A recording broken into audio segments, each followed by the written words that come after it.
আপনারা কিভাবে আপনাদের বিকাশ অ্যাকাউন্ট থেকে লোন নেবেন আজকে আমরা সেটিই দেখাবো এবং শেখাবো। প্রথমে যদি আমাদের ব্যালেন্সটি আপনাদের দেখাই, আপনারা দেখতে পাচ্ছেন যে আমাদের ব্যালেন্স রয়েছে 529 টাকা 33 পয়সা এবং এখানে দেখতে পাচ্ছেন লোন বলে একটি অপশান রয়েছে। এই লোনে আমরা যদি ক্লিক করি তাহলে দেখতে পাচ্ছেন যে আপনাদের সামনে ঠিক এমনটি আসছে। দেখতে পাচ্ছেন যে আমার বর্তমানে আমি এখান থেকে 500 টাকা লোন নিতে পারবো। যারা বিকাশে বেশি লেনদেন করে থাকে তারা কিন্তু এখান থেকে বেশি নিতে পারবেন এবং যারা বিকাশে অনেক বেশি লেনদেন করে তাদের ক্ষেত্রে কিন্তু এই যে আমার ক্ষেত্রে 500 টাকা, তাদের ক্ষেত্রে কিন্তু ভিন্ন আসবে। দেখা যাচ্ছে কারো 5,000, 7,000, 10,000, 20,000 টাকা পর্যন্ত এই লোনের পরিমাণটা হতে পারে। আমরা এখানে দেখতে পাচ্ছেন নিচেই লোন নিন এই অপশনটিতে ক্লিক করব। অপশানটিতে ক্লিক করার পর আমাদের সামনে ঠিক এমনটি আসবে। এখানে দেখতে পাচ্ছেন একটি অপশান রয়েছে, আপনি কত টাকা লোন নিতে চাচ্ছেন। এখান থেকে যাদের লোনের পরিমাণটা অনেক বেশি রয়েছে তারা এখান থেকে ইচ্ছে করলে 5,000, 10,000 ঠিক এমনটি সিলেক্ট করে নিতে পারেন। যেহেতু আমি 500 টাকা এখান থেকে লোন নিতে পারবো তাই আমি 500 টাকা এখানে সেট করে দিয়েছি। তারপরে দেখতে পাচ্ছেন নিচেই এগিয়ে যান, এখানে ক্লিক করবেন।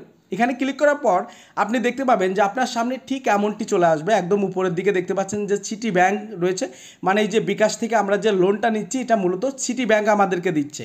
এখানে দেখতে পাচ্ছেন একদম প্রথমে যে লোন নিচ্ছেন 500 টাকা, তারপরে ব্যাংক প্রসেস ফি, মানে আপনারা যে লোনটা নিচ্ছি এটার ব্যাংক প্রসেস ফি হলো 2 টাকা 88 পয়সা এবং আমরা যদি এই 500 টাকা লোন নেই তাহলে আমাদের অ্যাকাউন্টে আমরা পাবো 497 টাকা 12 পয়সা, আপনারা দেখতে পাচ্ছেন। এবং একটু নিচে আসলে আপনারা দেখতে পাবেন আমরা যদি বিকাশ থেকে লোন নেই 500 টাকা তাহলে আমাদেরকে মাস শেষে আমাদেরকে পরিশোধ করতে হবে 507 টাকা 75 পয়সা। আপনারা দেখতে পাচ্ছেন যে 507 টাকা 75 পয়সা।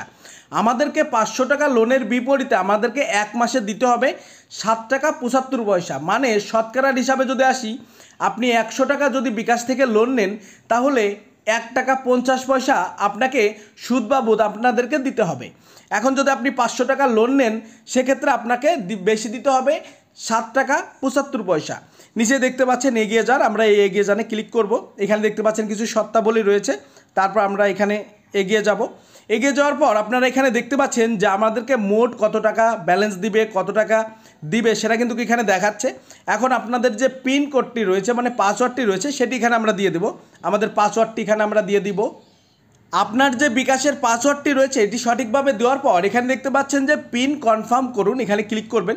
এখানে ক্লিক করার সঙ্গে সঙ্গে আপনি দেখতে পাবেন যে আপনার সামনে ঠিক এমনটি চলে আসবে। এখানে আসার পর আপনারা একদম নিচের দিকে দেখতে পাচ্ছেন যে লোন করতে ট্যাপ করে ধরে রাখুন।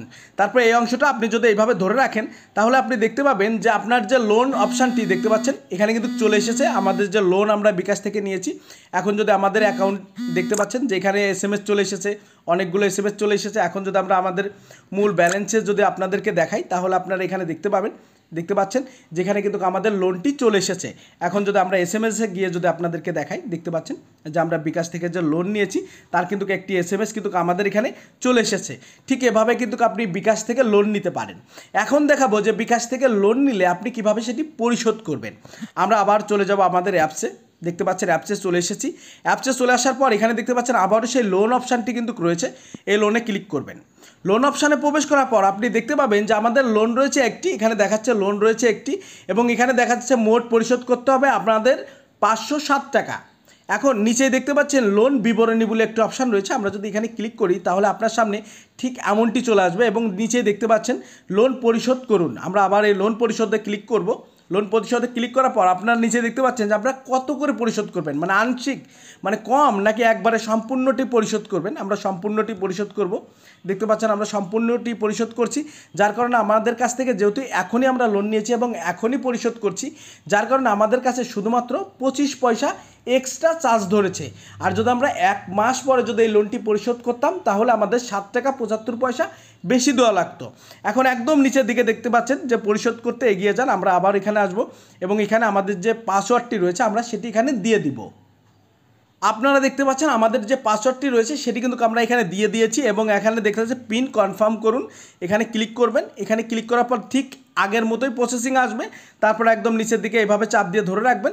ধরে রাখার পর আপনি দেখতে পাচ্ছেন আমাদের যে লোনটি ছিল সেটি কিন্তু আমরা পরিশোধ করে ফেলেছি।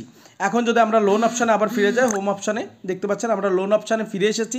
আসার পর আমরা যদি আবার আমাদের ব্যালেন্স দেখাই তাহলে দেখতে পাচ্ছেন আমাদের ব্যালেন্স রয়েছে 526 টাকা 20 পয়সা কিন্তু আমাদের ব্যালেন্স রয়েছে। এখন যদি আমরা লোনে আবার যাই, লোনে যাওয়ার পর আপনি এখানে দেখতে পাচ্ছেন যে আমাদের কিন্তু কোনো লোন নাই, আমরা যে লোনটি নিয়েছিলাম বিকাশ থেকে সেটি কিন্তু আমরা পরিশোধ করে দিয়েছি। ঠিক এভাবে আপনি ইচ্ছে করলে বিকাশ থেকে লোন নিতে পারেন। ধন্যবাদ।